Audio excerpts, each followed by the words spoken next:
बड़ा अफसोस के साथ मैं सारे कायदीन से रिक्वेस्ट है कि हम ज़बान को लगाम में रख कर कुछ बोला जाए। जो बात हकीकत है उसको बताने का भी अंदाज अच्छा होना चाहिए। कल हम एक से नज़र मिल जाए कि हमको शर्मिंदा नहीं महसूस होना चाहिए कि हमने क्या कहा था कल। दोस्तों, बुजुर्गों, नौजवान साथियों, देश पे मैं दिल की गहराइयों से इस्तकबाल करता हूँ अली जनाब दिग्विजय सिंह साहब का, अली जनाब उत्तम कुमार रेड्डी साहब का, अली जनाब खुर्शीद सईद साहब का, इम्तियाज़ साहब का, साहब एमपी साहब का, साहब एक जाना रेड्डी साहब का, साबिक़ा होम मिनिस्टर, सब देश के बैठे हैं बुजुर्ग मेरे, उनका हर दिल से गहराई से मैं इस्तकबाल करता हूँ।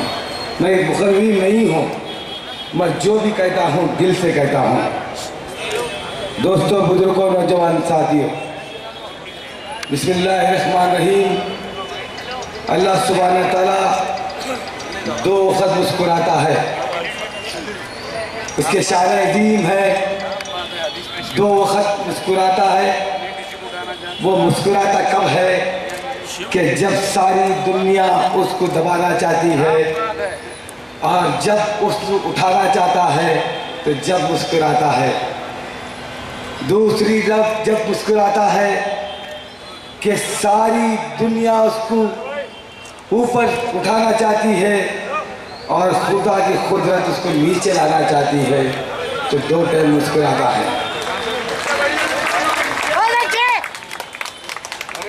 एक मिनट का वक्त दिया गया है, बहुत कुछ है बताने के लिए। मैं आपके जाने का कि मैं उसकी लंबी सांस का मुखर्रिर नहीं हूँ। मैं जो भी कहता हूँ दिल से कहता हूँ। मैं सबसे पहले अपने कायदीन को ये बताना चाहता हूँ कि मैंने मजलिस इत्तेहादुल मुस्लिमीन छोड़कर कांग्रेस को दिल की गहराइयों से अपनाया।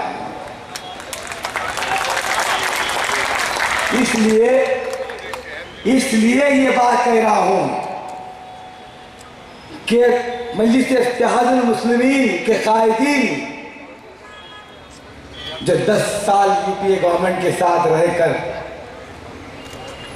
जिस तरीके से 2014 के बाद 2014 से पहले कि जो ऊपर कायदीन बैठे हैं कि वो कैसे सोचेंगे कि उन्हीं की पार्टी से एक आदमी आया है, उसके ऊपर कैसे भरोसा करेंगे। मैं सबसे पहले दिल की गहराइयों से आपकी पार्टी को अपनाया हूं, आपके कायदीन को अपनाया हूं, आपके कॉन्स्टिट्यूशन को अपनाया हूं। अब रही सवाल आपके दिल में ये बार बार आ रहा है कि क्या ऐसी वजह है कि हमने 32 साल उस क़यादत के साथ गुजारा, आज क्यों इस पार्टी का दामन थामा। तो मुख्तसर अंदाज में मैं मेरे क़ायद मोहतरम मरहूम सुल्तान सलाहुद्दीन अवैसी साहब के साथ मेरी अपनी ज़िंदगी के वो दिन गुजारा हूँ जो उनकी कौम के तरफ जो मोहब्बत थी, जो गरीबों के, मंडी वालों के, दुकानों के, इन तमाम बीमारों के लिए जो तड़प थी, वो तड़प जो आज कहीं नज़र नहीं आती। अभी मेरे भाई सोहेल कह रहे थे तो उनका एक नारा था मशहूर, मैं समझता हूँ कोई ऐसा बुजुर्ग नहीं है ये नारे से कुछ नहीं जानता। वो नारा क्या था? ज़मीन अल्लाह की, कब्जा अब्दुल्ला का। आज क्या लगा रहे हैं नारा? जरा देखने और समझने की बात है, और बहुत अच्छे तरीके से समझने की बात है। जमीन अल्लाह की, कब्जा शाहनवाज का। कोई बिल्डर हो, उनके मर्जी वाला बिल्डर नहीं काम कर सकता। कोई न्यूज चैनल उनके मर्जी के बगैर काम नहीं कर सकता। कोई अखबार उर्दू का उनके बगैर काम नहीं कर सकता। सोचने वाली बात है, बहुत कुछ है बताने के लिए। हम आपसे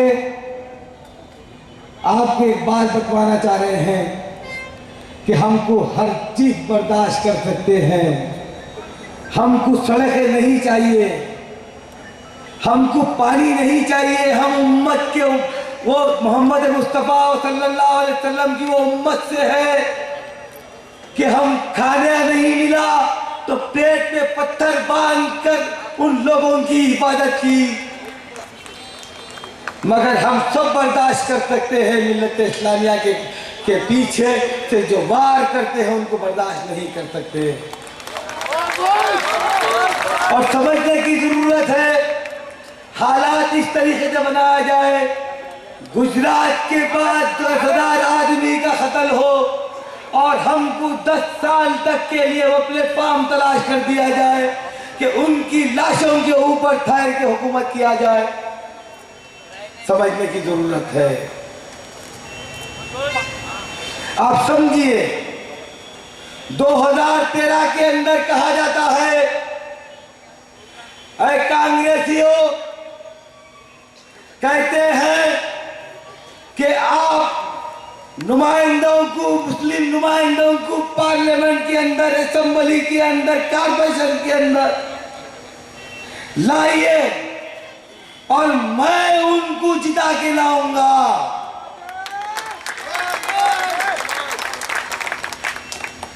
और क्या वजह ऐसी है कि 2014 के अंदर महाराष्ट्र के असेंबली के अंदर, खास तौर पर जर्नलिस्ट जानते हैं इस बात को और बहुत सारे बुजुर्ग इस बात को जानते हैं और स्टेज पे बैठे हुए कायदीन जानते हैं कि एक बल्दिया का हल्के का कारपोरेटर यहां से लड़ने के लिए 14 दिन मशक्कत करता है, गली गली। अभी भी मेरे हल्के के अंदर कौन सी गली में कहां से मेरा हल्का लगता ये नहीं मालूम।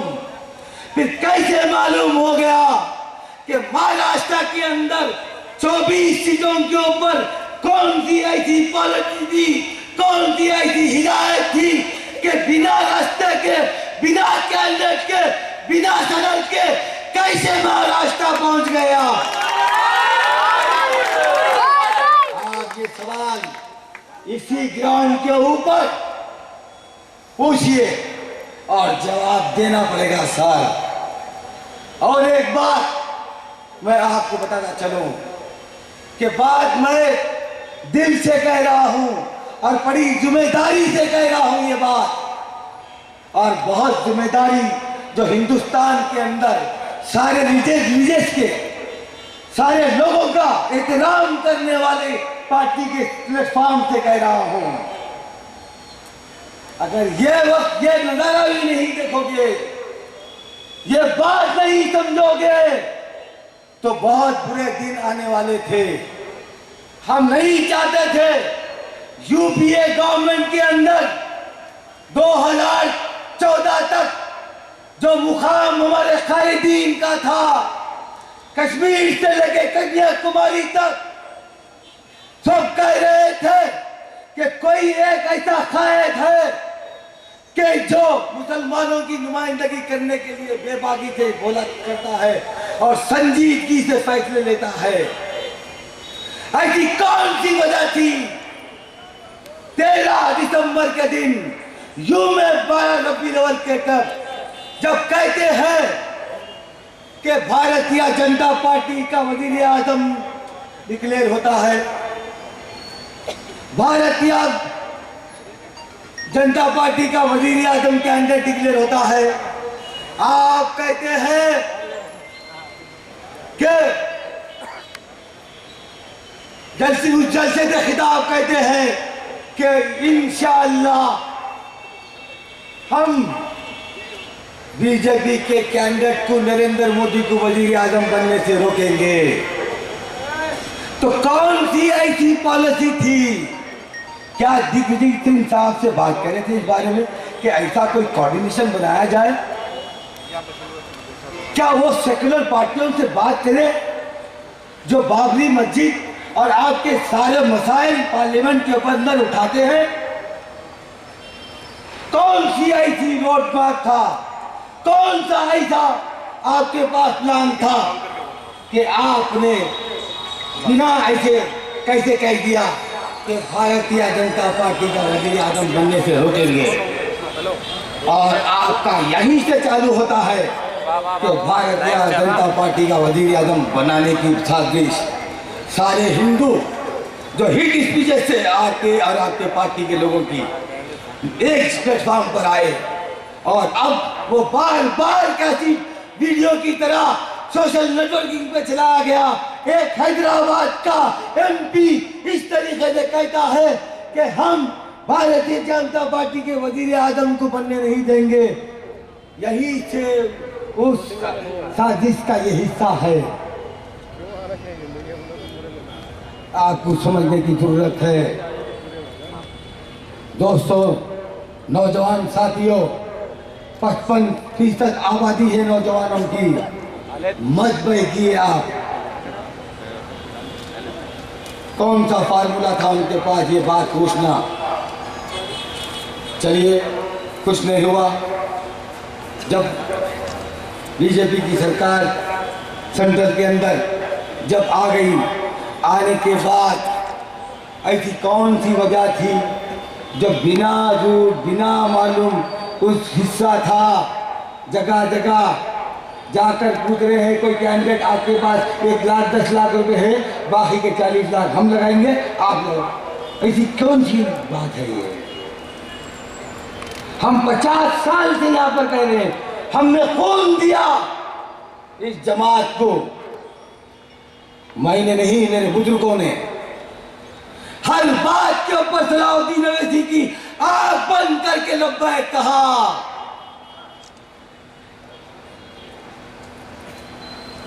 बार बार अल्लाह उनको जन्नत मग़फ़िरत करे। क्या कहते थे आप? क्या आपको ये मालूम नहीं कि जब वो चंद्रबाबू नायडू साहब बीजेपी में मिलने की कोशिश कर रहे थे, जब बातचीत चल रही थी, तो जब हमारे कायद आज जो मेंबर ऑफ पार्लियामेंट है वो एमएलए हुआ करते थे, एक ही एमएलए थे, आपको तो मालूम है, और एक पार्लियामेंट मेंबर मेरे कायद थे मरूम। उन्होंने बोले चलो मियाँ जाके, नहीं बाबा नहीं मानता, आप बेफिक्र रहिए, आप समझिए अपना जाना बेइज्जत ये नहीं मियाँ, आप समझिए कि उन्होंने नेशनल फ्रंट का कन्वीनर है। जरा सोचने वाली बात है। वो बुजुर्ग शख्सियत को आज याद कीजिए आप इस ग्राउंड से, और उनके हक में अल्लाह से दुआ कीजिए कि उनके कब्र में अल्लाह ताला नूर से भर दे। क्या सोच थी मेरे कायद की?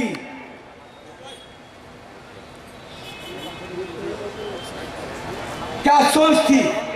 वो सोच ये थी कि अगर ये बीजेपी में जाता तो बहुत सारे सेकुलर लोगों को बीजेपी में ले जाएगा मियाँ, इसको रोकना जरूरी है। संघ परिवार एक बार प्राइम मिनिस्टर होगा, उनकी हुकूमत होगी, ये हिंदुस्तान में इसके अच्छे सिम्टम्स नहीं है। आपने देखा ममता बनर्जी को लेके लिया जा, जॉर्ज फर्नांडिस को लेके जाएगा। उस जमाने में आप दिग्विजय सिंह साहब से पूछिए कि कोई भी सेकुलर आदमी बीजेपी को हाथ लगाना अपने आप को जल जाने के बराबर समझता था। बहुत सारी ऐसी बातें हैं। मेरे कायदीन यहाँ से आज उनको दिल्ली वापिस जाना है, इसलिए मैं उनके बीच हाल नहीं बनना चाह रहा हूँ।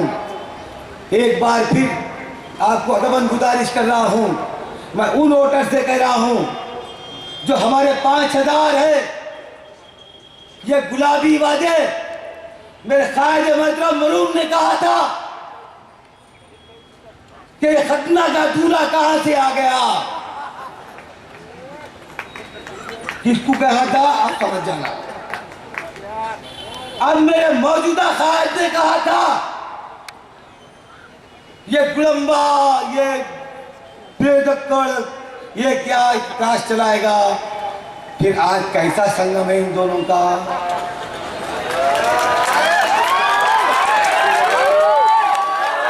कांग्रेस ने कमिटमेंट किया 2009 के अंदर,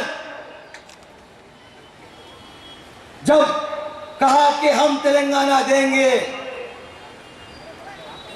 आंध्रा से हुकूमत चली जाएगी, हमें मंजूर है, हुकूमत जाने का डर नहीं है। जो हमारी जबान है वो जबान का एहतराम करना जरूरी है। 4% रिजर्वेशन देने का वादा किया।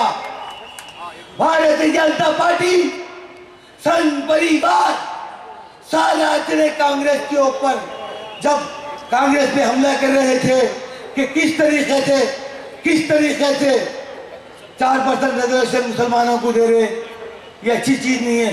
मगर कांग्रेस का कमिटमेंट था, वो कांग्रेस का कमिटमेंट पूरा किया। बहुत टाइम का वक्त कम है। मैं सारे उन 5000 मुसलमानों से जो ग्रेटर हैदराबाद के 150 सीट में रहते हैं, ये जादूगरों की, ये टोली की बातों में मत आइए और कांग्रेस के हाथ पासे मजबूत कीजिए। यहां से कई का मुकाबला। जिस दिन मैंने कांग्रेस का टिकट लिया, अल्हम्दुलिल्लाह अल्लाह ने मुझको ये तीनों झोली में डाल दिया। बच्चे हैं आप, अभी कुछ नहीं कह रहा हूं, समझ जाइए। मिशन GHMC नहीं है, 2019 है। और आप ये समझ रहे होंगे कि 4 मीनार MLA मैं नहीं, MIM पार्टी सबसे बड़ा कायद तो होगा, उसके सामने मुझको पाएंगे इंशाअल्लाह। आपको वादा कर रहा हूं, ये जबान से नहीं, अल्हम्दुलिल्लाह अल्लाह की दाद से इतनी उम्मीद है मुझको। ये ना समझिए कि ये कारपोरेशन के इलेक्शन के नहीं। मैं फिर एक बार सारे लोग से अपील कर रहा हूं, खास तौर के ऊपर हिंदू भाइयों के, बीजेपी को, छोटी बीजेपी को वोट डालना, बड़ी बीजेपी को फायदा, बड़ी बीजेपी को वोट डालना, छोटी बीजेपी को फायदा। समझ जाइए, एक रिश्ता मीर हो रहा है। सचमुच आप दिल से कहिए कि आज इसकी मजमे में 5000 अगर हिंदू है तो कभी आप इस ग्राउंड के ऊपर कभी देखे, कभी साथ साथ बैठे। आज पहली दफा बैठने का मौका मिला। ये शहर, ये पहला चर्च इस बात की गवाही है कि हम इन दो आंख है। बहुत बोलना है, मैं यहां की बात नहीं कर रहा हूं, उस जगह से जो 5 से 10,000 उठे, वेस्ट मत कीजिए, सीधे डायरेक्ट कांग्रेस के हाथ में वोट कीजिए। और GHMC में इंशाअल्लाह हम मेयर बनाएंगे। इसलिए कांग्रेस की वो जमात है, सबके साथ, सबका साथ कांग्रेस इंशाअल्लाह जिंदाबाद। जय हिंद कांग्रेस।